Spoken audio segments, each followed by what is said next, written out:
Na manhã ensolarada do meu casamento na sede de Lisboa, o meu mundo desmoronou quando avistei Rafael, o homem com quem ia casar, dentro de minutos abraçando outro homem com uma intimidade que nunca me dedicara. O eco dos sinos da catedral misturava-se com as vozes alegres dos convidados na nave principal, mas para mim só existia aquele beijo roubado nos corredores sombrios. Em vez de confrontá-lo ali mesmo, respirei fundo, ajustei a gravata e decidi que aquele dia marcaria não o início da nossa união, mas o começo da sua ruína silenciosa. O sol entrava pelas vitrais coloridas, pintando o chão de vermelho e dourado enquanto eu caminhava pelo corredor central com o coração batendo tão forte que parecia querer sair do peito. Os convidados viravam-se para mim sorrindo com aqueles olhares cheios de expectativa, os mesmos que tinham sussurrado durante anos sobre o filho mais velho da família Almeida finalmente se casando como deve ser. Meu pai estava sentado na primeira fila com o rosto sério como sempre, o terno impecável, mas os olhos revelando o alívio de ver o nome da família limpo de rumores. Minha mãe ao lado dele apertava o terço nas mãos, murmurando uma oração que eu sabia ser para que Deus perdoasse o nosso pecado. Eles nunca aceitaram de verdade. Aceitaram porque eu ameacei cortar todos os laços financeiros e emocionais depois de anos de discussões, gritos e lágrimas na nossa casa antiga no Alentejo. Rafael era o advogado charmoso de 38 anos que eu conhecera há 5 anos numa festa no Bairro Alto. Ele tinha-me conquistado com o seu riso fácil, as histórias sobre os casos no tribunal e a forma como olhava para mim como se eu fosse o centro do universo. Juntos construímos uma vida que parecia perfeita, um apartamento com vista para o Tejo, um escritório de advocacia e consultoria que atendia à elite de Lisboa e uma rede de amigos que fingiam não notar as diferenças. Mas agora, ali nos jardins laterais da catedral, escondido atrás de uma coluna de pedra antiga, eu via a verdade. O outro homem era mais jovem, talvez 25 anos, com cabelo escuro e um corpo que se encaixava perfeitamente no abraço de Rafael.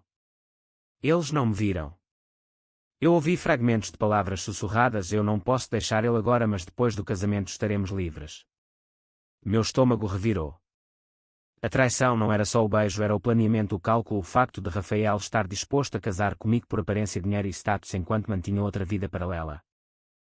Eu poderia ter gritado, feito uma cena, cancelado tudo ali mesmo. Os jornais de sociedade adorariam o escândalo: o filho de um empresário do vinho do Alentejo abandonado no altar por causa de um amante secreto. Mas eu não fiz isso. Em vez disso, forcei um sorriso que doía no rosto e continuei a andar. Quando cheguei ao altar, Rafael virou-se para mim com aquele sorriso vencedor que eu tanto amara, os olhos brilhando como se nada tivesse acontecido. Eu disse sim quando o padre perguntou. Disse sim enquanto na minha mente começava a traçar o plano. Eu conhecia todos os segredos dele, as transações duvidosas com clientes onde ele desviava fundos para viagens secretas, os acordos que beiravam a ilegalidade para manter o luxo. Eu tinha acesso às contas conjuntas, aos contactos, aos e-mails. Não ia confrontar, não ia dar-lhe a satisfação de uma discussão dramática. Ia destruir o seu mundo peça por peça, devagar o suficiente para ele sentir cada perda como uma facada, mas sem nunca perceber de onde vinha. O preço que ele pagaria seria alto e eu estava disposto a pagar o meu próprio preço de culpa e solidão para chegar lá. Durante a cerimónia, enquanto as palavras do padre ecoavam sobre amor e fidelidade, eu pensava no primeiro passo.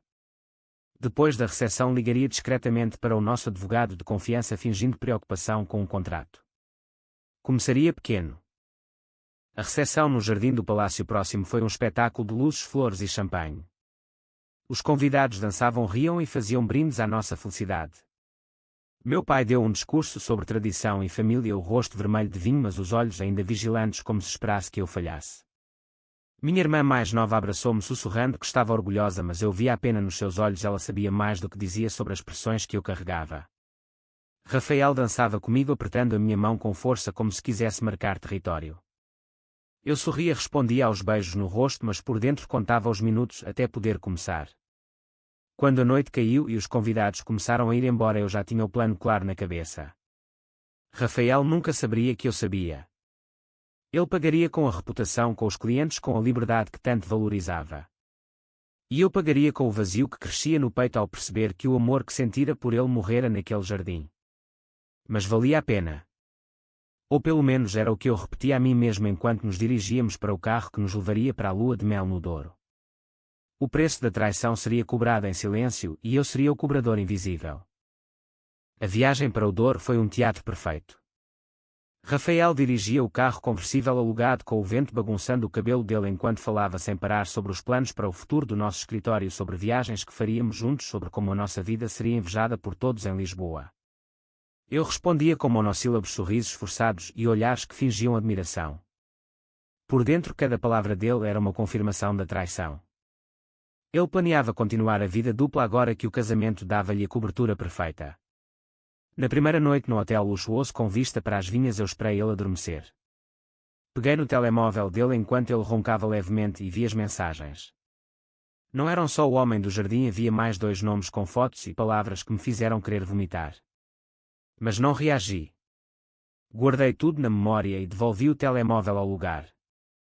No dia seguinte, durante um passeio pelas vinhas, eu dei o primeiro passo real, liguei do banheiro do restaurante para um cliente importante do Rafael fingindo ser um consultor anónimo e plantei a semente de dúvida sobre um contrato que ele fechara no mês passado. Nada direto, apenas uma sugestão de irregularidade que faria o cliente investigar. Quando voltei para a mesa, Rafael estava a brindar ao nosso amor e eu brindei de volta com o copo tremendo levemente nas mãos. O preço começava a ser pago, mas ainda era pequeno. Os dias seguintes foram uma mistura de tormento e determinação. Durante o dia fingíamos o casal perfeito tirando fotos para as redes sociais que Rafael tanto adorava. À noite eu ficava acordado ouvindo a respiração dele e pensando em tudo o que sacrificara pela nossa relação.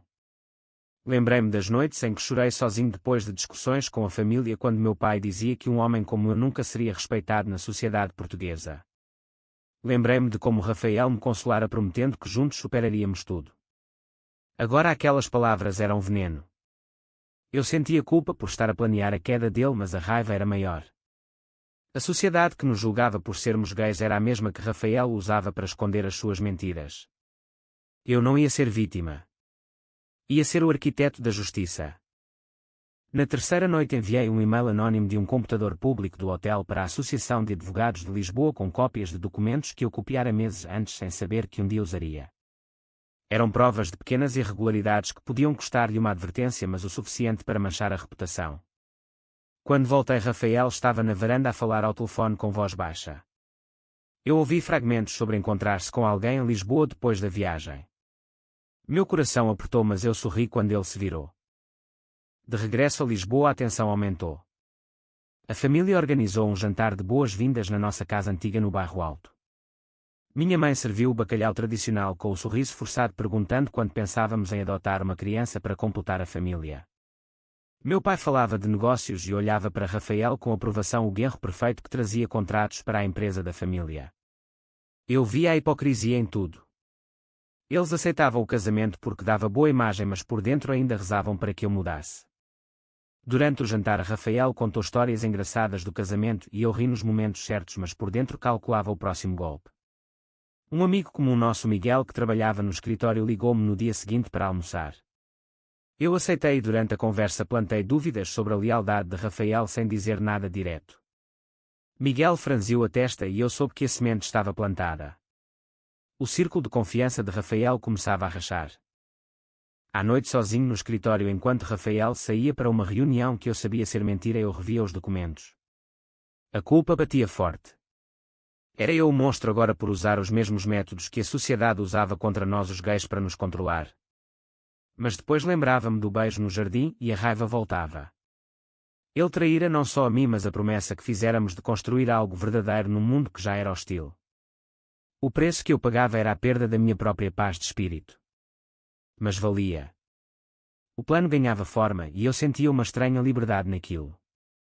As semanas seguintes transformaram-se num jogo de sombras.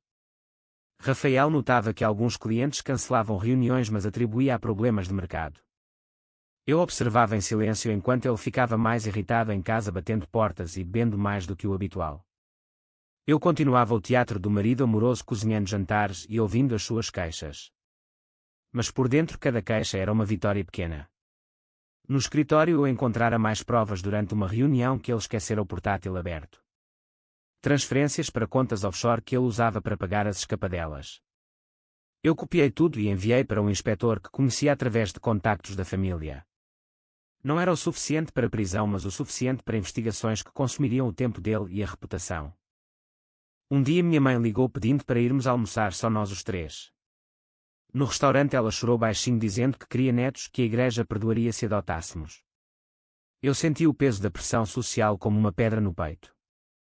Rafael ao meu lado apertou a minha mão prometendo que íamos pensar no assunto.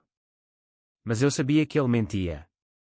Naquela mesma noite ele saiu novamente e eu segui o táxi discretamente até um bar no Cais do Sodré. Vi o mesmo homem do jardim. Eles riram, beberam e saíram juntos para um hotel próximo. Eu fiquei no carro durante horas com lágrimas que não caíam. A dor era profunda, mas alimentava a minha determinação. No dia seguinte enviei as fotos que tirei de longe para um jornalista de Sociedade Anónimo com uma nota sobre o casamento perfeito dos Almeida. Não para publicar imediatamente, mas para criar rumor. O confronto veio de forma inesperada quando um amigo comum, o Pedro, que eu conhecera anos antes num grupo de apoio para homens gays, me chamou para um café. Ele sabia de algo. Contou-me que ouvira rumores sobre Rafael e que lamentava. Eu fingi surpresa, mas Pedro viu através de mim. Ele disse que eu merecia melhor e que se precisasse de ajuda ele estava lá. Pela primeira vez em meses eu senti um vislumbre de esperança. Pedro era diferente, gentil e honesto. Conversámos durante horas sobre as pressões da família, sobre o preconceito velado em Lisboa, onde todos sorriem mas sussurram. Ele contou a sua própria história de ter perdido o emprego por ser aberto. Eu senti uma conexão que nunca tivera com Rafael. Mas não podia deixar-me levar ainda. O plano vinha primeiro. A família pressionava mais. Meu pai marcou uma reunião na empresa e exigiu que Rafael assinasse documentos que transferiam mais ações para o meu nome, protegendo o património. Rafael assinou sem suspeitar. Eu via o cerco apertar. A culpa voltava em ondas, especialmente quando Rafael chegava cansado e me abraçava pedindo desculpa por estar distante. Ele dizia que me amava. E por um segundo eu quase acreditava. Mas depois lembrava-me do jardim e continuava. O preço era alto para ambos. Eu perdia pedaços de mim mesmo na mentira, mas ganhava força na justiça que construía. O outono trouxe o pico do plano. A investigação anónima que eu iniciara resultou numa auditoria ao escritório de Rafael. Clientes importantes retiraram-se um a um citando preocupações éticas. Rafael andava como um leão enjaulado, gritando ao telefone e bebendo até tarde. Eu consolava-o, fingia preocupação e por dentro contava as perdas. Uma noite ele confessou que tinha problemas financeiros e pediu-me para ajudar com o empréstimo da família. Eu neguei com calma, dizendo que precisávamos de ser cuidadosos. Ele ficou furioso pela primeira vez, questionando a minha lealdade. Eu mantive a calma e disse que o amava, mas que negócios eram negócios. A traição dele agora custava-lhe tudo. Meu pai descobriu parte dos rumores e chamou-me para uma conversa dura. Ele disse que se o casamento falhasse a família seria humilhada em Lisboa.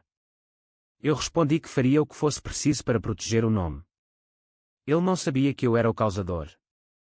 A pressão social pesava como nunca. Em festas e jantares os olhares eram diferentes, agora sussurros sobre o casal perfeito que talvez não fosse tão perfeito. Eu encontrava-me com Pedro em segredo, cafés discretos no Alfama, onde falávamos horas sobre vida e escolhas. Ele nunca pressionava, mas a sua presença era um bálsamo. Eu sentia que acordava de um pesadelo longo. Mas o plano ainda não estava completo. Uma confrontação quase aconteceu quando Rafael encontrou um e-mail suspeito no meu computador. Ele perguntou quem era o contacto. Eu menti dizendo que era trabalho. Ele acreditou ou fingiu acreditar. Mas a desconfiança instalou-se. Eu acelerei o último golpe, transferindo provas para a Ordem dos Advogados, que resultou numa suspensão temporária. Rafael veio para casa pálido e contou-me tudo, chorando pela primeira vez. Eu abracei-o e disse que íamos superar. Mas por dentro eu sabia que o fim estava próximo. O preço que ele pagava era a perda de tudo o que construíra. O meu preço era a solidão e a dúvida se eu me tornara tão frio como a sociedade que nos julgava. Pedro foi o meu porto seguro. Num passeio pelo Tejo ele segurou a minha mão e disse que eu merecia felicidade verdadeira. Eu senti o coração abrir pela primeira vez em meses. Mas ainda não podia abandonar o plano. A vingança era o meu escudo. O inverno chegou e com ele o fim. Rafael perdeu o escritório, os clientes e a reputação. Ele sentou-se comigo uma noite e confessou tudo: as traições, as mentiras, os medos. Ele implorou por uma segunda chance, dizendo que me amava de verdade e que o casamento o fizera perceber. Eu ouvi em silêncio e depois disse que precisava de tempo. No dia seguinte enviei a última prova anónima que selou a sua exclusão da ordem. Ele nunca soube que fui eu. Meses depois o divórcio foi discreto, sem escândalo público. Rafael mudou-se para o Porto tentando recomeçar. Eu fiquei em Lisboa com o património intacto e uma sensação de vazio que só Pedro preenchia. Com o tempo eu despertei. Pedro e eu começámos a construir algo real sem mentiras, sem planos.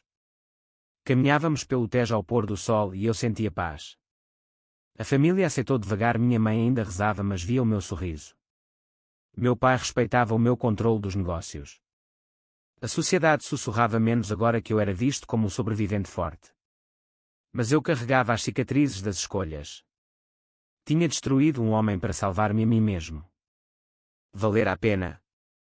Você acha que a vingança silenciosa de Alexandre foi a escolha certa ou ele se tornou o que mais odiava na sociedade preconceituosa?